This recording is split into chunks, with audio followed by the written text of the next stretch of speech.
ناظرین پروگرام میں آپ کو پھر خوش آمدید کہتے ہیں۔ میں آپ کو بتاتا چلوں کہ آج افطار کے احکامات کے حوالے سے بھی ہم گفتگو کر رہے ہیں۔ مفتی صاحب، سائل نے ہم سے پوچھا کہ ہاشمی اس کو زکوٰۃ دینا کیا درست ہے؟ بنو ہاشم کو زکوٰۃ نہیں دی جا سکتی، کیونکہ آپ علیہ الصلاۃ والسلام نے اس سے منع فرمایا کہ زکوٰۃ جو ہے وہ مال کا میل ہے، اور اللہ تبارک و تعالی نے حضور علیہ الصلاۃ والسلام اور آپ کے خاندان کو اس میل سے پاک رکھا ہے۔ تو جتنے بنو ہاشم ہیں اور بنو آل علی ہیں، اسی طرح جعفر ابی طالب کی اولاد جتنے بھی ہیں، ان تمام کو زکوٰۃ دینا منع ہے۔ عوام میں ہمارے صرف یہ مشہور ہے کہ جی سیدوں کو زکوٰۃ نہیں دے سکتے، تو سیدوں کو بھی زکوٰۃ نہیں دے سکتے، اور اسی طرح جو ہاشمی ہیں ان کو بھی زکوٰۃ نہیں دے سکتے۔ ٹھیک ہے مصب، اسی طرح انہی سائل نے ہم سے پوچھا تھا کہ وہ بتا رہے ہیں کہ 17 سال کا بچہ ہے وہ، اور اللہ رب العزت پر یقین نہیں ہے۔ اب اس کو کس طرح کنونس کیا جائے؟ وے آف جو ہے وہ ٹاکنگ کیا ہونا چاہیے، کس طریقے سے اس کو تبلیغ کی جائے؟ اس میں پہلے تو یہ کہ اس کے جو شبہات ہیں، جو اشکالات ہیں، اس کے دماغ میں جو مسائل آئے ہیں، وہ کس وجہ سے وہ اس کے دماغ میں شیطانی باتیں پیدا ہوئیں، تو جب تک ان کا حل اس کی سوچ کے مطابق نہیں دیا جائے گا وہ واپسی نہیں آئے گا۔ تو اس کے لیے ضروری یہ ہے کہ ان کے گھر والوں کو چاہیے کہ کسی اچھے عالم کے پاس اس بچے کو لے کر جائیں۔ اگر بذات خود نہیں لے جا سکتے تو آج کا دور تو بڑا فاسٹ ہو چکا ہے، ٹیلی فون کے ذریعے رابطہ کیا جا سکتا ہے، اور اس کی بات تسلی سے سنیں۔ اس کو ہم ڈانٹیں گے جھڑکیں گے تو ہو سکتا ہے وہ اور دور ہو جائے۔ تو اس لیے نرمی کے ساتھ اس کی بات کو سن کر، اس کے مسائل کو سن کر اس کو حل کرنے کی کوشش کی جائے، جو اس کے دماغ میں پریشانیاں ہیں ان کو دور کیا جائے۔ تو ایسے علماء الحمدللہ موجود ہیں کہ جو نفسیات کو سمجھ کر، سائل کے دماغ کو پڑھ کر، پھر اس کی عقل کی سطح پہ اتر کر اس کے مسئلے کو حل کریں۔ تو انشاءاللہ میں سمجھتا ہوں کہ وہ واپسی آ جائے گا اس پہ، اگر اچھے طریقے سے کام کیا جائے۔ لیکن یہ کہ ظاہر ہے کہ گھر کے لوگ ہوتے ہیں، جیسے یہ خاتون نے فون کیا، تو خود ان کو علم کی اتنی کمی ہوگی، اللہ تبارک و تعالیٰ کی ذات و صفات کے حوالے سے خود ہمارے مسلمانوں کے اندر اتنی کمی ہے، کیونکہ ہم مسلمان کے گھر پیدا ہوئے، ہم نے کلمہ پڑھ لیا، بعض اوقات ترجمہ بھی ہمیں صحیح نہیں آتا، اور ہم جناب مسلمان اپنے آپ کو کہہ رہے ہوتے ہیں، سمجھ رہے ہوتے ہیں۔ لیکن اللہ تعالیٰ کی ذات و صفات، اس کی وحدانیت، اس کا ایک ہونا، اس کا وجود، اس اعتبار سے اگر کوئی ہم سے دلائل پوچھے تو ہم اس کا جواب نہیں دے پاتے، کیونکہ ہم نے سیکھا ہی نہیں ہوتا۔ ایک نان مسلم اگر مسلمان ہوتا ہے تو وہ ساری باتیں سمجھنے کے بعد مسلمان ہوتا ہے۔ اللہ ایک ہے، اس کو جب اس کے سارے دلائل پتہ ہوتے ہیں پھر وہ ایک مسلمان۔ مصعب انشاءاللہ کوشش کریں گے کہ ہم اپنی ٹرانسمیشن میں ایک پروگرام توحید کے حوالے سے بالکل یہ بہت اللہ رب ضروری ہے، العزت کی وحدانیت کے حوالے سے کریں، دلائل اس کے ہمارے مسلمانوں کو معلوم ہونے چاہیے، کچھ اس طرح کے جو لوگ ہیں جو بھٹک چکے ہیں ان کے لیے تھوڑی سی آسانی پیدا ہو۔ انشاءاللہ کوشش کریں گے اور کہ آگے ٹرانسمیشن میں انشاءاللہ ہم کوئی پروگرام کر سکیں۔ میرے ساتھ ایک کالر موجود ہیں۔ السلام علیکم۔ السلام علیکم۔ وعلیکم السلام، کون اور کہاں سے بات کر رہی ہیں؟ میں سلمہ بول رہی ہوں دلی سے۔ جی فرمائیے۔ میں یہ پوچھنا چاہ رہی تھی کہ تراویحیں 20 تو فرض ہوتی ہیں، کیا 8 تراویحیں بھی ہوتی ہیں، اور کیا عورتوں پر بھی تراویحیں فرض ہیں؟ ٹھیک ہے، بہت شکریہ آپ کی کال کرنے کا۔ مصعب، تراویح ایک تو مختصر سا اس کا جواب دے دیں 20 کا اور 8 کے حوالے سے، اور دوسرا میں آپ سے سوال کرنا چاہوں گا کیونکہ ہمارا افطار کے احکامات کے حوالے سے پروگرام کا موضوع ہے آج ہمارا، تو یہ بتائیے کہ کیا افطار کا اذان مغرب سے کوئی تعلق ہے؟ بسم اللہ الرحمن الرحیم۔ اذان مغرب سے افطار کا کوئی تعلق نہیں ہے، ورنہ تو جہاں اذان مغرب نہیں ہوگی وہاں افطار ہی نہ کیا جائے یا جن کو آواز نہ آئے۔ افطار کا تعلق غروب آفتاب سے ہے، جب سورج غروب ہوگا تو افطار کا وقت ہو جائے گا، افطار کیا جائے۔ اور اسی طریقے سے سحری کا تعلق بھی اذان سے نہیں ہے، سحری کا الگ وقت ہے اور فجر کا الگ وقت ہے۔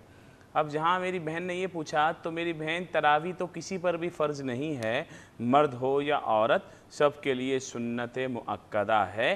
آپ بھی پڑھیں، مردوں نے بھی پڑھنی ہے، 20 رکعت سنت ہے، 8 کا تعلق جو ہے یہ ہمیں مجھے بھی آج تک نہیں ملا کہ کہاں لکھا ہوا ہے، تو اگر آپ کو مل جائے تو مجھے بتائیے گا، کیونکہ یہ عوام میں اصل میں کیا ہے کہ وہ کیا چاہتے ہیں؟ ریلیکسیشن، ہاں بڑی آسانیاں چاہتے ہیں۔ ابھی نیا کوئی آ جائے گا جو بولے گا جی 6 رکعت تراویح ہے تو بولیں گے یہ والا ٹھیک ہے، کوئی آ جائے گا 4 رکعت تراویح بولیں گے یہ والا ٹھیک ہے، تو جناب وہ 20 رکعت تراویح جو سنت مبارکہ ہے وہی پڑھی جائے۔ ٹھیک ہے مفتی صاحب، اگر کسی نے غلطی سے اذان مغرب جو ہے وہ اگر اذان جلدی دے دی اور کسی نے وہ اذان سن کر افطار کر لیا تو گناہ گار کوئی ہوگا اذان دینے والا یا روزہ افطار کرنے والا؟ اس میں مؤذن کا قصور تو ہے، اسی لیے حدیث پاک میں فرمایا گیا کہ مؤذن جو ہے دیندار لوگوں کو بنایا جائے کہ جو اذان کے اوقات کو اور دیگر معاملات کو سمجھتے ہوں، اور لوگ ظاہر ہے کہ اذان کے اوپر ان کا ایک اعتماد ہوتا ہے کہ مؤذن صاحب نے اذان دی ہے تو صحیح وقت پہ ہی دی ہوگی، اور اس مؤذن کی اذان کے اوپر جن لوگوں نے وقت سے پہلے افطار کر لیا، اگر ان کا غالب گمان یہی تھا کہ جی روزہ کھل چکا ہے اور اس کی بنیاد پر انہوں نے وقت سے پہلے اگر روزہ کھول لیا تو ان کو اس روزے کی قضا کرنی ہوگی، روزہ ان کا ٹوٹ گیا ہے وقت سے پہلے افطار کرنے کی وجہ سے، لیکن کیونکہ ان کو خطا ہوئی تھی، شبہ ہوا تھا جس کی وجہ سے انہوں نے وقت سے پہلے افطار کیا، تو اس لیے ان کے اوپر کفارہ نہیں ہے، کفارہ ساقط ہو جائے گا لیکن قضا بہرحال ان کو کرنی ہوگی۔ اور اگر مؤذن نے اس معاملے میں کوئی غفلت کا مظاہرہ کیا تھا، کسی سستی کا مظاہرہ کیا تو اس کا گناہ اس مؤذن کے سر آئے گا، لیکن اگر اس مؤذن کی بھی بعض اوقات غلطی نہیں ہوتی، گھڑی کا ٹائم ہی کسی نے آگے کر دیا، یہ اگر کوئی سویا ہوا تھا اچانک آنکھ کھلی اور اس کو لگا کہ ٹائم ہو گیا اور اس نے اذان دے دی، ہاں بعض اوقات ایسا ہوتا بھی ہے کہ رات 12 بجے بھی جو ہے وہ فجر کی اذانیں ہم نے سنی ہے کہ وہ مؤذن صاحب اچانک اٹھے تھے اور سمجھے کہ جی وہ تو 4:30 بج رہے ہیں، تو ایسا بھی ہوتا ہے، اسی وجہ سے میں آپ سے جو ہے پوچھ رہا تھا۔ اچھا مصطفی، روزہ کشائی جو بچوں کی کروائی جاتی ہے اس کے بارے میں آپ کیا کہتے ہیں؟ یہ بہت اچھا عمل ہے، کیونکہ باقاعدہ اس کی جو ہے وہ بڑی سیلیبریشن ہوتی ہے، اور باقاعدہ سیلیبریشن ہو یا نہ ہو، روزہ کشائی میں بچوں کی جو حوصلہ افزائی ہوتی ہے وہ باقی بچوں کو ان روزے کے معاملات پر آنے کے لیے بڑی سہل ثابت ہوتی ہے، اور بچوں میں جو ہے وہ یہ شوق پیدا ہوتا ہے کہ ہم بھی روزہ رکھیں گے اور ہمارے بھی پھر اسی طرح روزہ کشائی ہوگی۔ یہ کرنا چاہیے، اور اس میں کوئی شرعاً کوئی قباحت بھی نہیں ہے، حرج بھی نہیں ہے، اور ایسے بچوں کی حوصلہ افزائی کرنا چاہیے جو اللہ کے حضور روزہ رکھ کر اپنے پورے دن کھانے پینے سے رکے رہیں، اور صرف اس وجہ سے حالانکہ ان کو کوئی سمجھ نہیں ہے کہ یہ روزہ ہے کیا، کہاں رکھا ہوا ہے، ان کو یہ بھی نہیں پتا ہوتا ہے کہ روزہ رکھا ہوا کہاں ہے۔ بعض اوقات تو ایسے چھوٹے چھوٹے بچے ہوتے ہیں روزہ رکھا ہوا ہے، جی ہم نے بھی گھر میں رکھا ہوا ہے، بکسے میں رکھا ہوا ہے، تو یہ بھی نہیں پتا ہوتا، مگر وہ اللہ کی رضا کے لیے اپنے والدین کی ترغیب پر وہ کھانے پینے سے رکے رہتے ہیں یہاں تک کہ وہ مغرب کا وقت ہو جاتا ہے، تو ان کی حوصلہ افزائی بالکل کرنی چاہیے، کوئی حرج نہیں۔ ٹھیک، اعلیٰ حضرت کا بھی اس حوالے سے واقعہ بڑا مشہور ہے کہ اعلیٰ حضرت مختصر جی امام احمد رضا خان علیہ رحمۃ الرحمن چھوٹے بچے تھے، افطاری روزہ پہلی دفعہ رکھا تو گرمی کے دن تھے، فیرنی کے پیالے بنائے گئے تھے، سخت گرمی کے دن تھے، دوپہر کے وقت حالت متغیر ہو گئی، تو آپ کے والد صاحب، آپ کے دادا جان جو ہے آپ کو الگ ایک کمرے کے اندر لے گئے کہ آپ سے روزہ، کیونکہ فرض تو تھا نہیں، تو انہوں نے کہا کہ احمد رضا یہاں کوئی نہیں دیکھ رہا، تم یہ کھا لو۔ اللہ تو اتنی سی عمر میں اعلیٰ حضرت کا جواب سنیے، آپ فرماتے ہیں کوئی نہیں دیکھ رہا لیکن جس کے لیے روزہ رکھا ہے وہ تو دیکھ رہا ہے۔ اللہ اکبر۔ تو وہ ہمارے امام تھے اور ان کی بھی روزہ کھشائی ہوئی تھی، تو آج اگر ہم اپنے بچوں کی کرتے ہیں حوصلہ افزائی کے لیے تو ان کے بچپن سے ہی تربیت کا ایک سلسلہ ہے، شروع ہو جاتا اور اسی لیے کہتے ہیں کہ بچپن میں جو عادت پڑے اس کا چھوٹنا مشکل، کچے دھاگوں سے جو بٹے اس کا ٹوٹنا مشکل۔ ٹھیک ہے مصطفی، کیونکہ پروگرام کا وقت ختم ہو رہا ہے، میں چاہوں گا کہ آج آپ جو ہے وہ تھوڑی مختصراً دعا فرما دیجیے۔ الحمد للہ رب العالمین، جزا اللہ عنا سیدنا و مولانا محمد صلی اللہ تعالی علیہ وسلم ما هو اہلہ۔ اللہم ربنا آتنا فی الدنیا حسنۃ وفی الآخرۃ حسنۃ وقنا عذاب النار۔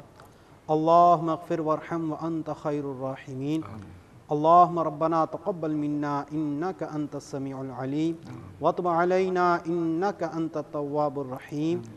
یا ارحم الراحمین یا ارحم الراحمین یا ارحم الراحمین۔ یا ربنا یا ربنا یا ربنا یا ربنا یا ربنا یا اللہ یا رحمان یا رحیم۔ اے مالک و مولا، ہماری، ہمارے والدین کی اور ساری امت مسلمہ کی مغفرت فرما۔ ہمیں نیک، متقی، پرہیزگار، والدین کا فرما بردار اور سچا پکا عاشق رسول بنا۔ ہم سب کا خاتمہ ایمان و عافیت کے ساتھ مدینہ منورہ میں عطا فرما یا ارحم الراحمین۔ ہم سب کی تمام جائز تمناؤں، نیک مرادوں کو پورا فرما۔ ہر قسم کی آفات و بلیات سے ہم سب کو محفوظ فرما۔ ہم سب کی جان، مال، عزت، آبرو، اہل خانہ اور ایمانوں کی حفاظت فرما یا ارحم الراحمین۔ جتنے بیمار ہیں سب کو صحت کاملہ عاجلہ نافع عطا فرما۔ جو بار قرض تلے دبے انہیں اس سے سبکدوشی عطا فرما۔ جو بیجا مقدمات میں گرفتار ہیں، جادو، ٹونے، آسیب کا شکار ہیں، انہیں ان سے رہائی عطا فرما یا ارحم الراحمین۔ سب کے رزق حلال میں برکت عطا فرما۔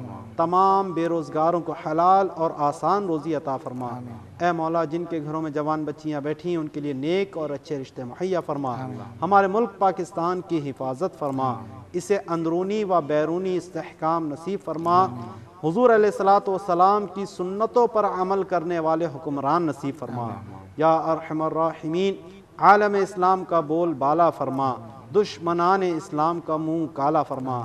اے مولا، برما کے مسلمان، شام کے مسلمانوں پر رحم فرما۔ ظالموں کے ظلم سے، شریروں کے شر سے ان تمام کو محفوظ فرما۔ جو ظالمین ہیں، جو مسلمانوں پر ظلم کر رہے ہیں، اے مولا ان تمام کو نیست و نابود فرما۔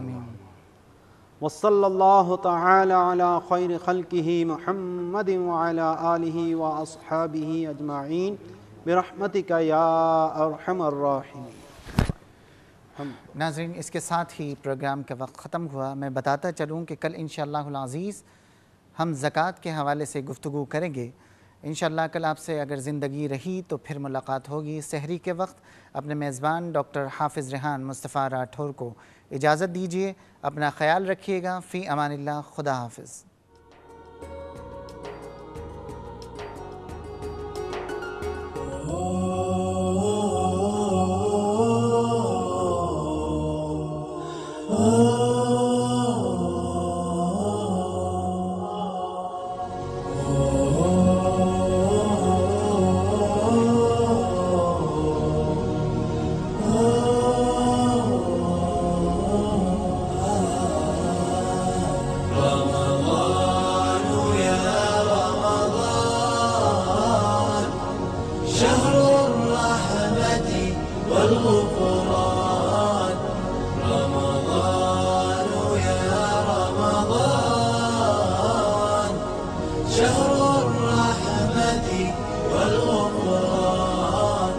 بوركت يا